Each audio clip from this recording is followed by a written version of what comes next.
السلام علیکم ورحمۃ اللہ وبرکاتہ نحمده ونصلی علی رسولہ الکریم اما بعد فاعوذ باللہ من الشیطان الرجیم بسم اللہ الرحمن الرحیم رب اشرح لی صدری ویسر لی امری واحلل عقدۃ من لسانی یفقهوا قولی رب زدنی علما رب زدنی علما رب زدنی علما اللہم فقہنی فی الدین اللہم الہمنی رشدی واعیذنی من شر نفسی اللہم انفعنا بما علمتنا وعلمنا ما ينفعنا وزدنا علما اللہم انا نسألک علما نافعا وعملا متقبلا ورزقا طیبا اللہم انا نسألک حبک وحب من يحبک والعمل الذي يبلغنا حبک اللہم ارنا الحق حقا وارزقنا اتباعه وارنا الباطل باطلا وارزقنا اجتنابه آمین اللہم آمین۔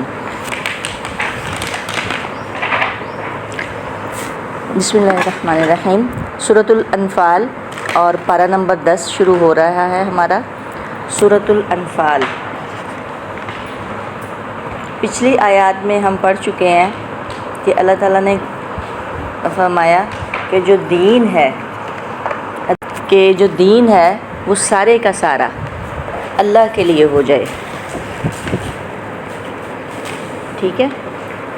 وَيَكُونَ الدِّينُ كُلُّهُ لِلَّهِ، ہاں جی، آپ ان سے جنگ کریں اور قتال کا جو حکم آ گیا ہوا تھا، اور سارے کا سارا دین جو ہے وہ اللہ کے لیے ہو جائے۔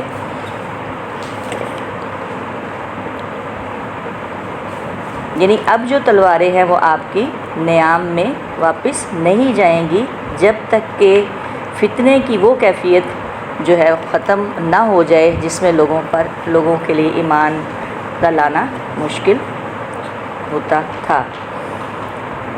اچھا، اب اللہ تعالیٰ وہ بات بیان کر رہے ہیں کہ جو سوال سٹارٹ میں آیا تھا سورہ انفال کے۔ اچھا، وَاعْلَمُوا، اور جان لو، انما، کہ بے شک وہ، ما یہاں پر بمانے الذی کے ہے، انما کہ بے شک وہ جو، غنمتم کہاں سے نکلا؟ غانمہ، غنم کہتے ہیں، غنم کہتے ہیں بکری کو، اور پھر غنیمہ شیء کہتے ہیں کسی چیز کا کسی بدل کے حاصل کرنا، کسی چیز کا بغیر کسی بدل کے حاصل کرنا، یعنی جس میں کوئی ایفرٹ، یعنی زیادہ کوئی چیز آپ کو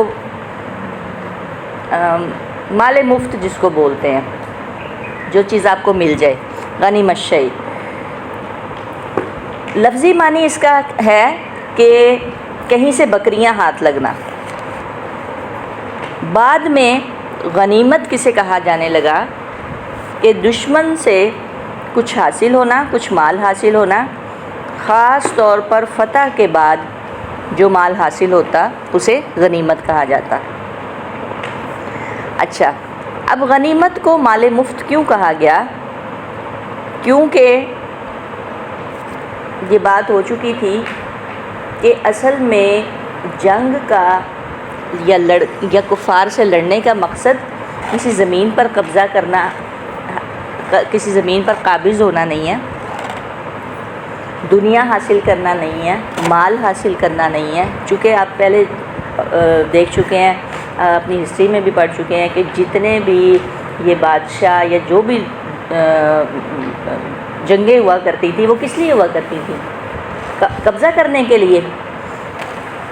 اگر یہ کشمیر والوں کا، کشمیری، یہ بات ذہن نشین کر لیجئے گا، اگر کشمیری یا فلسطینی صرف جسٹ فلسطین کے لیے مسلمانوں سے جنگ کرتے ہیں، صرف فلسطین کے خطے کے لیے، یا کشمیر کے خطے کو حاصل کرنے کے لیے کافروں سے جنگ کرتے ہیں، تو یہ پھر جہاد نہیں، ٹھیک ہے، یہ وہ ان کا اپنا گھر بچانا ہے۔ پاکستان نے معرکہ حق کیا کیا؟ یہ جہاد کی ایک صورت تھی۔ کیا کیا تھا؟ آپ کسی جانور پہ حملہ کریں نا تو وہ بھی اپنا دفاع کرتا ہے، ٹھیک ہے، یہ کہ دفاعی ان کا جو تھا حملہ تھا، دفاعی حملہ تھا۔ جب آپ کے کوئی گھر کے اوپر کوئی حملہ کر رہا ہے تو اس کے بچاؤ میں جو آپ حملہ کرتے ہیں اسی کو ہی ڈیفینسو وار کہا جاتا ہے۔ تو اپنے ڈیفینس کے طور پہ اگر آپ حملہ کرتے ہیں تو وہ تو جانور بھی کرتے ہیں۔ اصل میں دین سارے کا سارا غالب آ جائے اس کے لیے لڑنا، وہ ہے قتال، وہ ہے جہاد۔ عمر فاروق رضی اللہ تعالیٰ عنہ نکلے، ٹھیک ہے، حضرت ابوبکر صدیق رضی اللہ تعالیٰ عنہ کے دور میں ہی جانا شروع ہو گیا تھا۔ حضرت عمر فاروق رضی اللہ تعالیٰ عنہ نکلے، روم فارس سب فتح ہوا۔ یہ کس لیے ہوا؟ فلسطین، آپ کو پتہ ہے بیت المقدس عمر فاروق، یہ جو ٹریٹی سائن ہوئی تھی نا، یہ بیت المقدس، یہ حضرت عمر فاروق لاسٹ ٹائم جو حضرت عمر فاروق، یہ تو بعد میں تو پھر صلاح الدین ایوبی نے بھی فتح کیا اس کو، لیکن عمر فاروق رضی اللہ تعالیٰ عنہ نے بیت المقدس کو فتح کیا۔ تو صرف زمین کے یہ بھی ایک ٹریننگ ہی ہے، یہ وطن کی مٹی، گواہ رہنا، اس طرح کی چیزیں بنانا، شعراء کو بھی سمجھ بوجھ ہونی چاہیے۔ جو اقبال نے بات کہی تھی نا کہ ان تازہ خداؤں میں سب سے بڑا جو خدا کیا ہے؟ وطن ہے۔ وطن کو اگر آپ نے خدا بنا لیا ہے تو پھر آپ اس کے لیے لڑیں مریں جو بھی ہے، پھر اللہ کو اس سے کوئی سروکار نہیں ہے۔ ہاں یہ ہے کہ آپ اپنے دفاع کے لیے اپنا بچاؤ کر سکتے ہیں، منع نہیں ہے، لیکن آپ اس کو جہاد کا نام دے دیں وہ نہیں ہے۔ سمجھ آ گئی؟ کہیں پہ بھی کسی بھی خطے پر اگر مسلمان کسی خطے کے لیے لڑتا ہے تو وہ جہاد نہیں ہے، وہ اس کا اپنا دفاع ہے۔ دفاع کیا جا سکتا ہے، یہ نہیں ہے، منع نہیں ہے، دفاع کیا جا سکتا ہے، اپنے حق کے لیے لڑا جا سکتا ہے، لیکن اس کو آپ جہاد کا نام نہیں دیں گے۔ جہاد بالقتال کیا ہے؟ کہ کلمت اللہ کو بلند کرنا، اسلام کے کلمے کو بلند کرنا، اور وہ چھوٹے بن کے رہیں، جزیہ دیں۔ اگر وہ نہیں لڑنا چاہ رہے، صلح کرنا چاہ رہے ہیں، جزیہ دے کے رہنا چاہ رہے ہیں، تو اب ٹیکس کی ایک صورت ہے تو پھر ٹھیک ہے، کوئی بات نہیں، رہی جائیں، لیکن اگر نہیں تو پھر انہیں مارو جہاں کہیں بھی تم انہیں پاؤ، چھوٹے بن کے رہیں۔ یہ مسلمان، اسلام حکمرانوں کا دین تھا، اسلام جو ہے بادشاہوں کا دین تھا، حکمرانوں کا نہیں، حکمرانوں کا اصل میں دین تھا۔ مسلمان جو تھے وہ حکمران تھے، اور آج ہم اپنی حالت دیکھ لیں کہ ہماری کیا حالت ہے۔ انا للہ و انا الیہ راجعون۔ اچھا، تو اس لیے اس کو مال مفت کہا گیا، غنیمت کہا گیا، کہ مقصد اصل میں یہ نہیں ہے، یہ حاصل کرنا نہیں ہے۔ تو غنیمت میں پاؤ تم من شیئن، کوئی بھی چیز سے مراد چھوٹی یا بڑی، جیسے ہم نے کہاں پڑھا تھا، مما قل او کثر، یعنی کچھ اس طرح کا ہم نے پڑھا تھا کہ چاہے وہ تھوڑی ہو چاہے زیادہ ہو، کہاں؟ وراثت کے معاملے میں تھوڑی ہے، کم ہے، زیادہ ہے، اس کی چیز کی ویلیو ہے نہیں ہے، قیمتی ہے معمولی ہے، آپ نے کیا کرنا ہے؟ وہ ساری چیز، جو سارا مال ایک جگہ پہ لا کے رکھ دینا ہے، ٹھیک ہے؟ پھر وہاں سے باضابطہ تقسیم ہوگی۔ تقسیم سے پہلے اگر آپ کسی چیز کے مالک بنتے ہیں، کوئی چیز ادھر ادھر ہو جاتی ہے، کوئی ایک چادر بھی، یاد ہوگا آپ کو وہ واقعہ، وہ ایک صحابی کا، اللہ اکبر کبیرہ، کہ انہوں نے مال غنیمت سے، انا للہ و انا الیہ راجعون، اللہ تعالیٰ ہمیں معاف کر دے، ایک چادر جو ہے نا وہ تو تقسیم سے پہلے اگر کوئی کسی چیز کا مالک بن جاتا ہے، کوئی چیز ادھر ادھر کر دیتا ہے، تو اس کو اللہ تعالیٰ نے کیا کہا ہے؟ اس کو غل قرار دیا، یعنی اسے خیانت کہا گیا ہے۔ ہم پیچھے بلکہ ایک جگہ پہ پڑھ چکے ہیں کہ ماں کانا لنبی ان یغل، ٹھیک ہے، کہ کسی نبی کے لیے لائق نہیں ہے کہ وہ خیانت کرے، اس کو خیانت کہا گیا۔ تو من شیئن سے مراد کیا تھا؟ کہ اگر آپ کے ہاتھ کوئی تھوڑی چیز لگتی ہے، زیادہ لگتی ہے، آپ نے جا کے وہ اپنے سردار کو دے دینی ہے۔ اچھا آگے چلتے ہیں. فَأَنَّ لِلَّهِ، اس کو دوبارہ پڑھوں گی. وَعْلَمُوا، اور جان لو، انما کہ بے شک ہو جو غنیم تم غنیمت میں پاؤ تم من شیئن کوئی بھی چیز. فَأَنَّا، تو پس تو بے شک، انا اور انا دونوں میں فرق نہیں ہے. سینٹینس کے جب بیچ میں آ جائے تو وہ کیا ہو جاتا ہے؟ انا. فَأَنَّ لِلَّهِ، تو بے شک للہ اللہ کے لیے ہے. اللہ کے لیے، اللہ تعالیٰ کو تو ضرورت نہیں ہے. اصل میں کیا تھا؟ اللہ کی بتائے ہوئے جو حکم ہے بتایا ہوا اس کے مطابق اس کی تقسیم ہونا تو اللہ ہی کے لیے ہے، اللہ کے لیے. خمسہ، خمس پانچواں حصہ، ہو کی ضمیر غنیمت کی طرف جا رہی. خمسہ پانچواں حصہ اس کا. اور کس کے لیے؟ ولی رسولی، اور رسول کے لیے ہے. ٹھیک ہے، اللہ کے لیے اور اس کے رسول کے لیے ہے پانچواں حصہ. یعنی اللہ کے لیے، یعنی اللہ کے حکم کے مطابق رسول کے لیے. رسول کے لیے کیا ہے؟ کس طرح سے؟ اب یہ دیکھیں ایک تقسیم ہوگی. میں پہلے تھوڑا سا اس کو یہ کر دوں پھر آگے چلتے ہیں ولی ذی القربیٰ کی طرف. یہیں پہ رکتے ہیں. مال غنیمت کے 5 حصے ایکولی، اس کو آپ 5 سمجھے کہ 5 ڈھیریاں لگا دیں، سمپل اگر کہوں تو. ان میں سے 5 ڈھیریوں میں سے 4 حصے جو ہیں وہ جنگ میں شریک ہونے والے افراد کے لیے ہیں. ٹھیک ہے، اور 5واں حصہ جو ہے خمس، وہ کس کے لیے آ گیا؟ اللہ اور اس کے رسول کے لیے، یعنی رسول اللہ صلی اللہ علیہ وسلم کے لیے. اب یہ جو 4 حصے تھے اس میں سے بھی اس کی تقسیم کیسے ہوگی کہ 4 حصوں کو جو 3 حصے ہیں وہ آپ دیں گے جو سوار تھے، سوار آرمی تھی. کیونکہ ان کے پاس آپ کو پتہ ہے کہ 2 گھوڑے اور 70 اونٹ بھی تھے، اور گھوڑے کا خرچہ تھا، اس کے چارے پانی کا بھی خرچہ تھا، جو اونٹ تھے ان کا بھی خرچہ تھا. یعنی سواری کون سی تھی؟ جو انہوں نے اپنے ساتھ لی ہوئی تھی. ٹھیک ہے، اس کے لیے ان سوار کو آپ 3 حصے انہیں دیں گے، اور باقی جو پیادہ تھے یعنی پیدل چلنے والے تھے، فوجی جو آرمی پیدل چلنے والی تھی، جو مجاہد پیدل چلنے والے تھے، ان کو 1 حصہ ملے گا. اس طرح سے وہ 4 حصے جنگ میں شریک ہونے والے افراد میں تقسیم کیے جائیں گے. اب رہ گیا خمس، 5واں حصہ. اس 5ویں حصے کے بھی 5 ہی حصے ہوں گے. 5 حصے کیسے ہوں گے؟ پہلا حصہ ولی رسول، اور رسول کے لیے. آپ کو پتہ ہے کہ رسول اللہ صلی اللہ علیہ وسلم کا اپنا کوئی پرسنل کوئی بزنس نہیں تھا. پہلے حضرت خدیجہ رضی اللہ تعالیٰ عنہ سے شادی ہوئی انہا سے، انہوں نے اپنا سارا مال رسول اللہ صلی اللہ علیہ وسلم کو دے دیا. ٹھیک ہے، رسول اللہ صلی اللہ علیہ وسلم کا تو دن رات تبلیغ کے لیے پہلے تجارت کرتے تھے، لیکن اس کے بعد جب نبوت ملی ہے تو پھر کندھوں پہ بوجھ زیادہ تھا.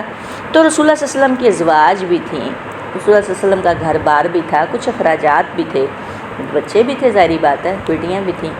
تو رسول اللہ صلی اللہ علیہ وسلم کی ازواج کے لیے ان کے خرچ کے لیے دیا گیا، اور جو بچ جاتا اس میں سے بھی آتا ہے کہ رسول اللہ صلی اللہ علیہ وسلم یعنی دشمن سے لڑنے کے لیے کچھ چیزیں اس میں سے خرید لیا کرتے تھے. بلکہ بعد میں آتا ہے کہ رسول اللہ صلی اللہ علیہ وسلم کا بھی جو حصہ رسول اللہ صلی اللہ علیہ وسلم کے بعد وہ بھی غربا میں ہی تقسیم کر دیا جائے گا یا کر دیا گیا. ولی ذی القربیٰ نمبر 2، 5 حصے کیے گئے اس خمس کے. نمبر 2 پہلا رسول اللہ صلی اللہ علیہ وسلم کے لیے، یعنی ان کی جو گھر ازواج کے لیے، ان کے اخراجات کے لیے. ولی ذی القربیٰ، اور قرابت داروں کے لیے. قرابت داروں میں بھی کون سے قرابت دار؟ کون سے؟ خاص کر بنو ہاشم اور بنو مطلب کے لیے. ٹھیک ہے، کیونکہ قرابت دار بھی تھے، صلہ رحمی بھی تو رسول اللہ صلی اللہ علیہ وسلم نے کرنی تھی نا، ان کے لیے ہو گیا.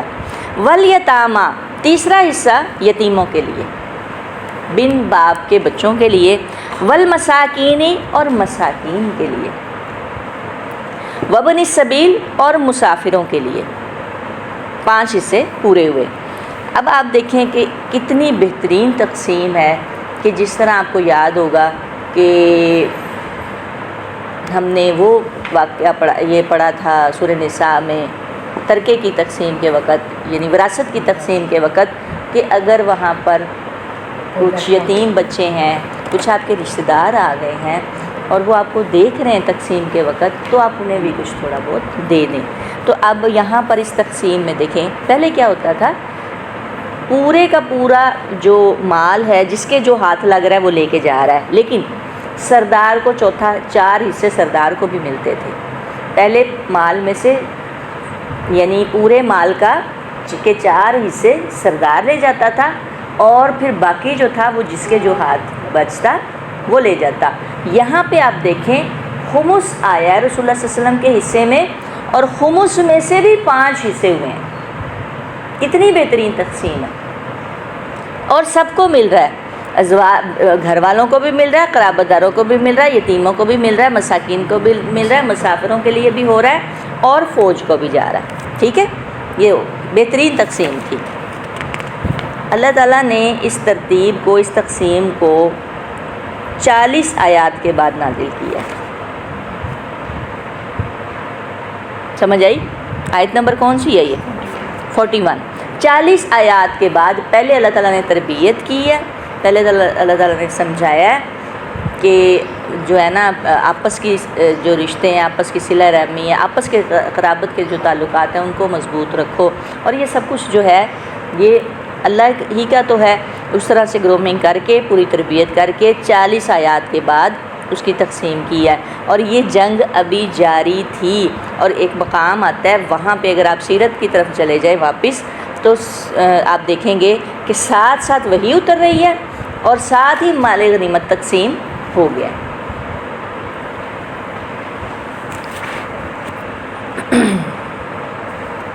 آگے چلتے ہیں۔ ان کنتم، اگر ہو تم،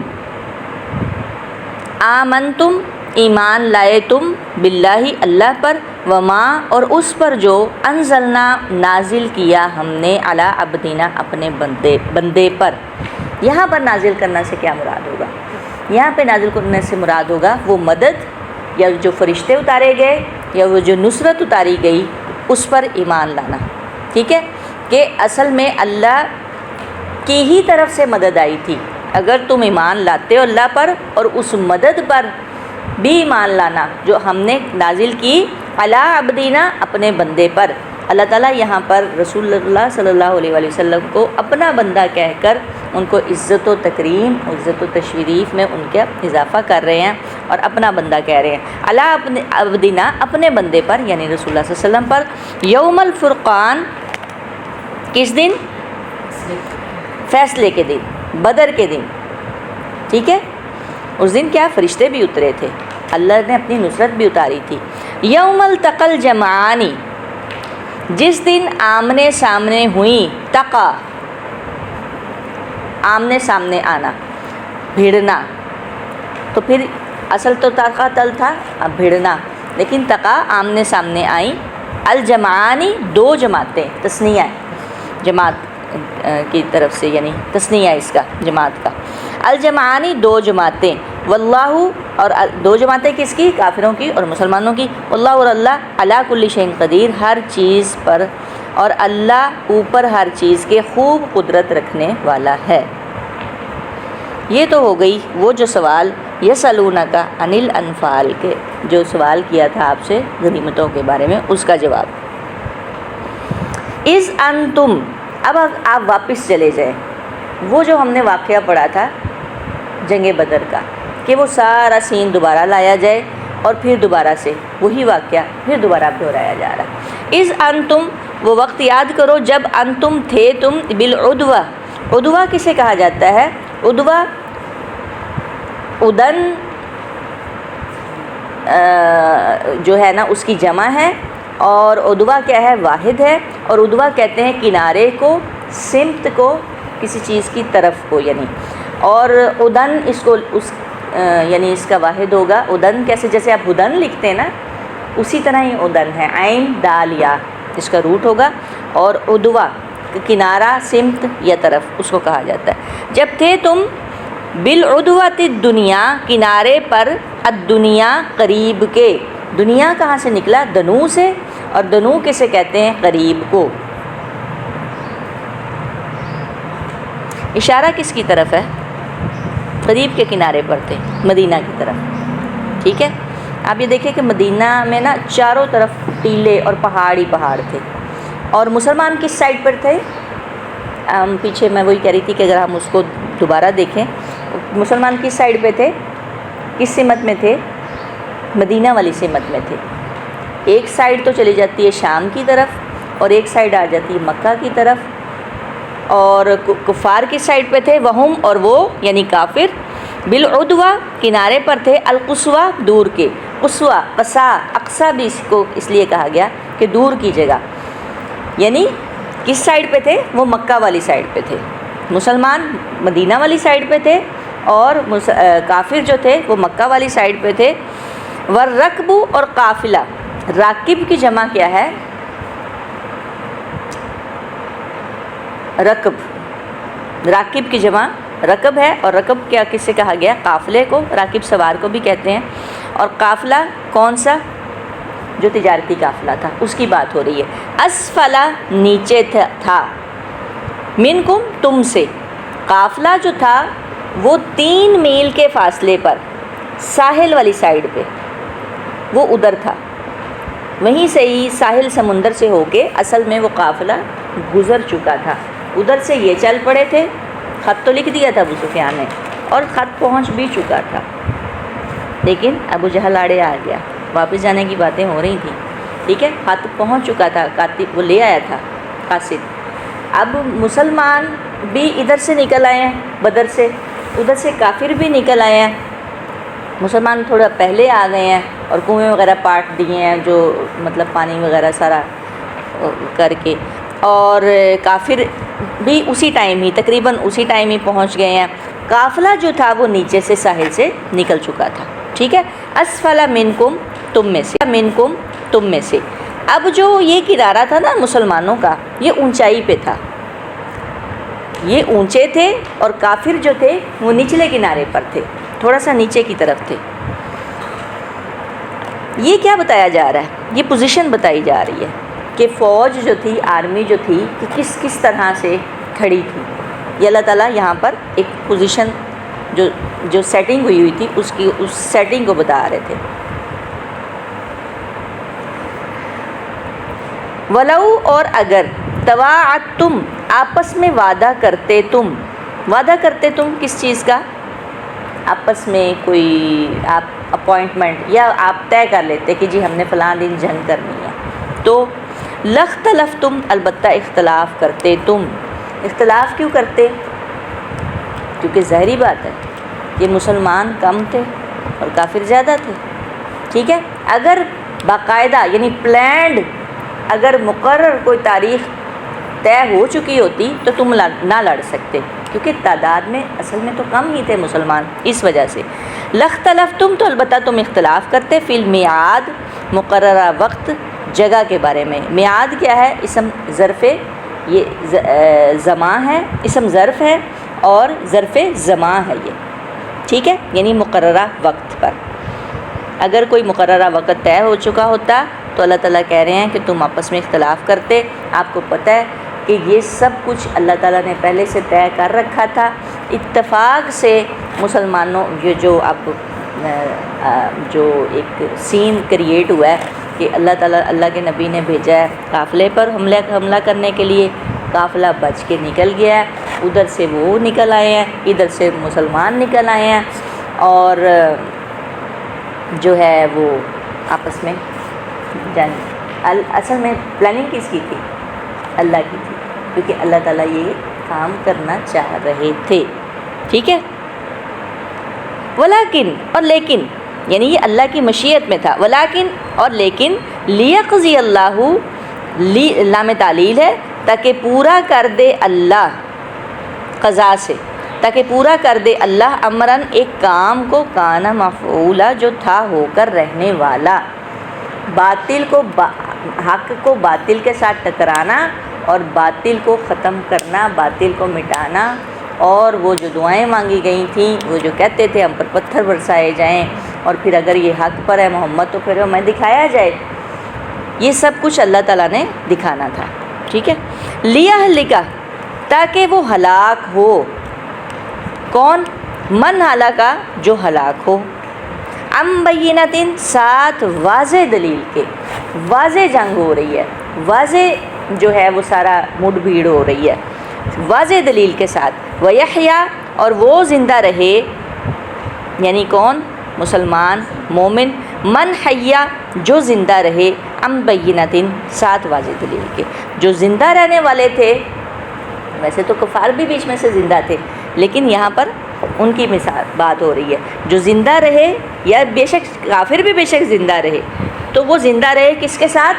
واضح دلیل کے ساتھ کہ اسلام جو ہے وہ اصل میں اللہ ہی کا دین ہے، محمد صلی اللہ علیہ وسلم نے قرآن کو یا ان چیزوں کو خود سے نہیں گھڑ لیا، یہ واضح دلیل تھی، واضح فرقان، واضح دلیل کے ساتھ۔ وَإِنَّ اللَّهَ اور بے شک اللہ لَسَمِيعٌ عَلِيمٌ البتہ خوب سننے والا اور خوب جاننے والا ہے۔ آگے چلتے ہیں آیت نمبر 43، اِذْ يُرِيكَهُمُ اللَّهُ، اِذْ جب یوری دکھایا اس نے،